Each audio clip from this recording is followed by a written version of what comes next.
আসসালামু আলাইকুম প্রিয় বন্ধুরা, কেমন আছেন সবাই? আশা করি ভালো আছেন। আলহামদুলিল্লাহ।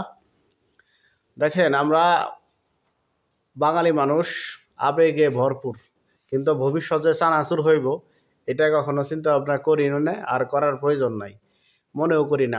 আমরা মনে করি যে আমাদের মনে যেটা আইছে, যেটা আবেগ ভালোবাসা দেখাই দিছি, এতেই বুঝি অনেক কিছু হয়ে গেল। দেখেন, ইসরায়েল বিরোধী আমরা বাংলাদেশে স্লোগান করছি, আন্দোলন করছি, ঠিক আছে, আমাদের ভালোবাসা আমরা প্রকাশ করছি, কিন্তু প্রকাশ করে যুদ্ধ তো আর থামাইতে পারিনি।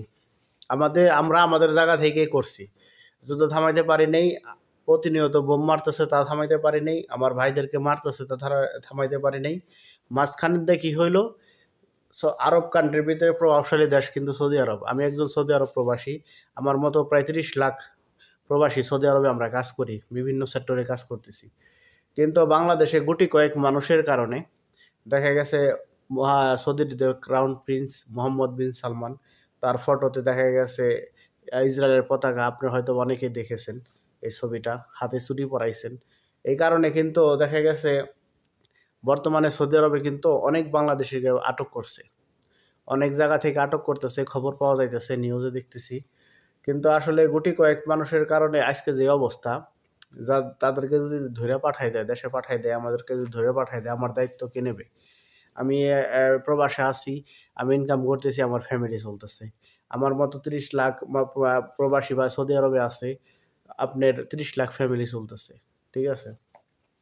এখন ঘটনা হয়েছে, সবসময় তো আবেগের স্থান নাই। আবেগ আছে, আবেগ ভালোবাসা আছে ভালোবাসার জায়গায়, কিন্তু এমন কোনো কাজ দেখা গেছে প্রবাসে আইসা করা যাইব না। আর দেশের মানুষ, আমাদের দেশের মানুষ তো হুজুকে বাঙালি, একজনে করছে যে সবাই কইরা লাইছে। এখন মনে করেন যে এই যে লোকগুলি ধরতেছে, দেশে পাঠায় যাওয়ার চিন্তা ভাবনা করতেছে, তাহলে এটার দায়িত্ব কে নিব বলেন? এখন মনে করেন কয়েকজন লোকের কারণে আজকে আমাদের প্রবাসীদের আজকে এই অবস্থা। অতএব এসব কাজ থেকে বিরত থাকাই ভালো। সৌদি আরবে যারা আছেন, আমি আছি বা আমার মতো অনেকেই আছেন, আপনারা জানেন সৌদি আরবের কখনো কোনো অপরাধ কইরা কেউ ছাড় পায় না, সাথে সাথে কিন্তু ধরে হালায়। কারণ এই দেশের আইন শৃঙ্খলা খুবই অ্যাক্টিভ। আমাদের দেশের মতো না যে আমাদের দেশে একটা অন্যায় করলেও টাকা দিয়ে ছাড়া হইলো, এটা তো আমরা সবাই সবসময় বলতেছি। আর মনে করেন এখানে এসে কেউ সরকার বিরোধী পোস্ট, সরকার বিরোধী কর্মকাণ্ডের সাথে কেউ জড়িত হবেন না, কারণ এই দেশের আইন শৃঙ্খলা অনেক কঠিন। সবসময় দেখা গেছে যে রুল আছে, যে সিস্টেম আছে, যে নীতি আছে, আপনি আপনার মতো কাজ করবেন।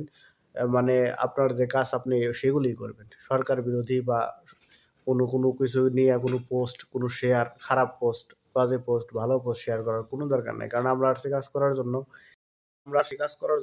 কাজ করে আবার চলে যাবো, ঠিক আছে? কিন্তু মনে করেন মাঝখান থেকে যদি আপনি কোনো একটা বিপদে পড়ে যান, জেল জরিমানা হইব।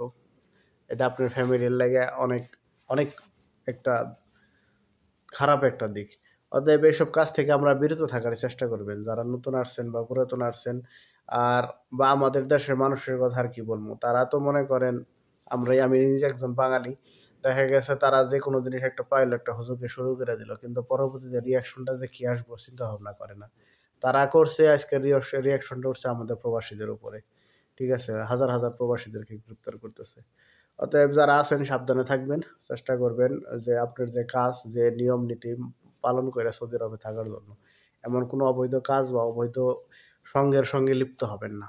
আপনি আপনার মতো কাজ করবেন, এটাই। তো আমার এই ছিল ভিডিও। যদি ভালো লাগে অবশ্যই আমার চ্যানেলটা সাবস্ক্রাইব করে সাথেই থাকবেন। ধন্যবাদ সবাইকে। আসসালামু আলাইকুম।